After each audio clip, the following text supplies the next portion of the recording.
Hello friends, welcome back to our YouTube channel. अभी हम लोग यहाँ पे मारुति सुजुकी इंडिया लिमिटेड की एनालिसिस करेंगे एंड इस वीडियो में देखेंगे नेक्स्ट पूरे वीक में प्लस जब मंडे को मार्केट ओपन होगा तो किस तरीके से अपना प्राइस एक्शन पैटर्न दिखाएगा और इसके इंपॉर्टेंट लेवल्स किस तरीके से रह सकते हैं।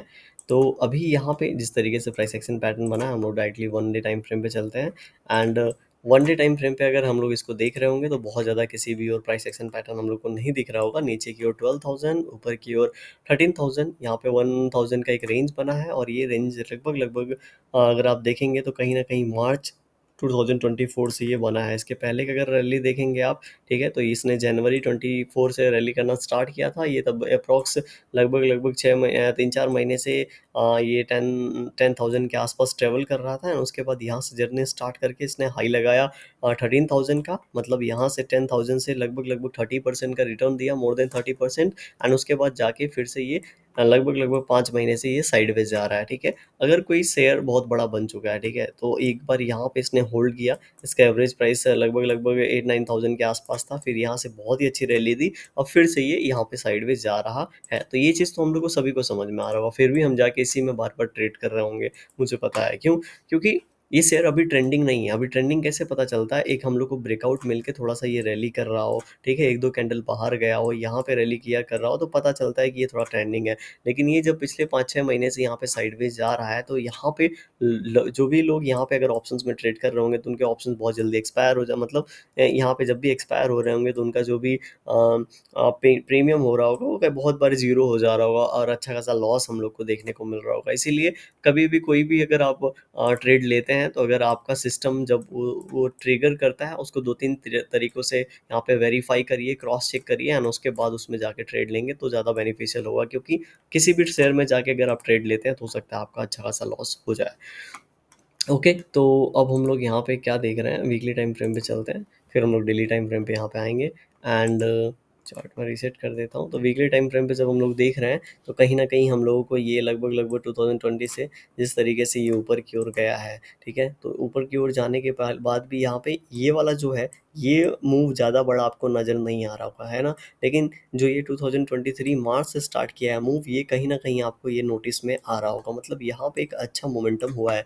इसके पहले कितना इसने वेट किया था, तो यहाँ पे अगस्त से लेके जनवरी, मतलब यहाँ पे अभी जिस तरीके से अगस्त मार्च से लेके वेट कर रहा है तो हो सकता है अक्टूबर नवंबर तक थोड़ा सा और वेट करें एंड बाद में जब ये इस लेवल का ब्रेकआउट देगा।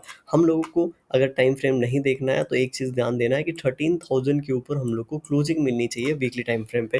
क्यों, क्योंकि हम लोग वीकली टाइम फ्रेम पे यहाँ पे देख रहे हैं, वीकली टाइम फ्रेम पे अभी तक इसके ऊपर क्लोजिंग नहीं मिली है। 2 बार बायर ज़रूर ट्राई किए हैं लेकिन क्लोजिंग जाके नीचे हो गई है, मतलब यहाँ पे 13,000 का लेवल जो है ये सस्टेन नहीं कर पा रहा है। तो एक बार भी 13,000 का लेवल यहाँ पे सस्टेन करता है मतलब ये ऊपर वाले रेडी 14,000 के लिए, टारगेट के लिए रेडी है।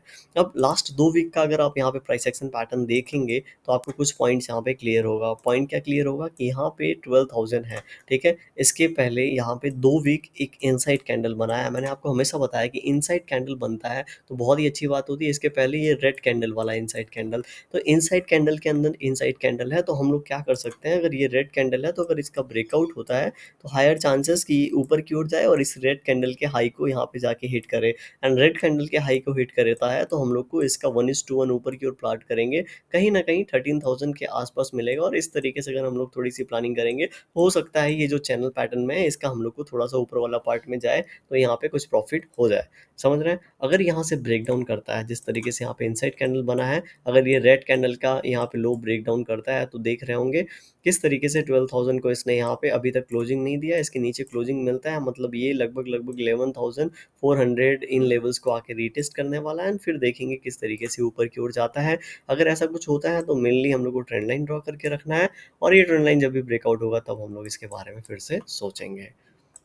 अगेन मैं यहाँ पे वन डे टाइम फ्रेम पे चलता हूँ। वन डे टाइम फ्रेम पे अगर हम लोग इसको देखेंगे तो यहाँ पे हमारे पास ट्रेंड लाइन था, इस ट्रेंड लाइन का ब्रेकआउट हुआ लेकिन छोटे छोटे कैंडल बन रहे हैं, इनडिसिजिव कैंडल बन रहा है, मतलब बहुत ज़्यादा वॉल्यूम है नहीं। जब भी बहुत ज़्यादा लोग यहाँ पे ट्रेड करेंगे तो शेयर का कैंडल बड़ा बनेगा, ठीक है। तो अभी यहाँ पे बन नहीं रहा है, तो अभी जिस तरीके से छोटे छोटे कैंडल हम लोग को देखने को मिल रहे हैं, अगर लगभग लगभग ऊपर की ओर 1 आवर टाइम फ्रेम पे चलते हैं, 1 आवर टाइम फ्रेम पे हम लोग रेजिस्टेंस देखेंगे तो मेनली 12,400 के आसपास नज़र आ रहा होगा, ठीक है। आज भी 11,078 से हम लोग को रिजेक्शन मिला और ये नीचे चला गया, तो इसीलिए 12,400 का जब ये ब्रेकआउट देगा तो हम लोग ऊपर की ओर 12,090 एंड उसके बाद 15,050 का ऊपर की ओर प्लान कर पाएंगे।